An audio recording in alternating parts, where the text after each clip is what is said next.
Anton Calderon holds a master's degree in political communications and has been closely involved in local politics for over a decade, serving as communications director for Together Gibraltar, and he was involved in several media initiatives for the GSD.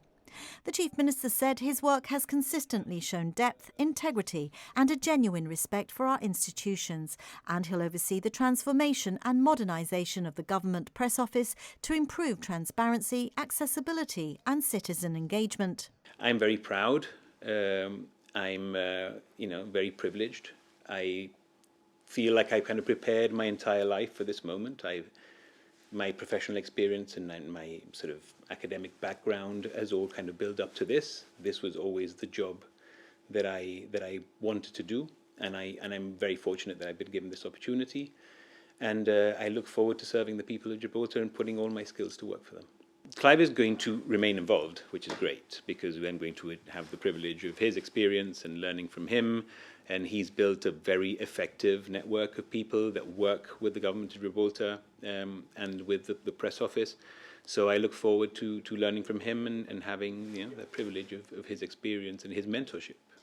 But you must want to bring, as I say, a new freshness to the role. You'll no doubt have your own ideas. What will you do that's different?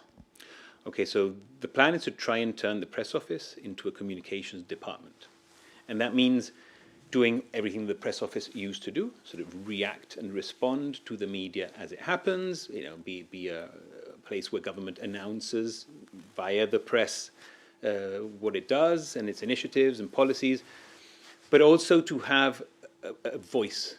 A government can have an institutional voice of its own and drive a narrative of its own and use contemporary media channels to do that and find the right audiences in the right places. It has to be, in this current moment, about reinforcing the value of our democracy, the strength of our democracy, and in a time where there seems to be a lot of pushback and a lot of insecurity about our democratic values, to put out that very strong voice of here is the government of Gibraltar, look at all the services it provides, look at what a strong guarantor of our rights and freedoms it is, and to build that trust in a time in which trust is being eroded in many places. Well, you are taking on the role at this very critical juncture in Gibraltar's history with a treaty or no treaty, as the case might be, just around the corner, we believe. Are you prepared for that? I mean, as prepared as I'm ever going to be. It is a challenging time, no doubt, and there will be a lot of adapting to the situation as it unfolds. But you look at the history of Gibraltar, there have always been challenges. Gibraltarians always have to be ready to adapt and to take on, sometimes very big challenges. And I think that the people around me and the team that I'm going to be working with are ready for that. But there are big shoes to fill as he steps into the role vacated by Clive Golt, whose name is synonymous with political journalism on the Rock. After a long career at GBC and The New People and a brief foray into politics, he was appointed Government Media Director in 2010. Clive, how does it feel to be stepping down from this role after over a decade? Mixed feelings, really. We've had such incredible experiences. I think Fabian Picardo had a very difficult time. Don't forget, Peter Caruana had Moratinos, where they did a great job of having the Córdoba Agreement. But then Margallo came in.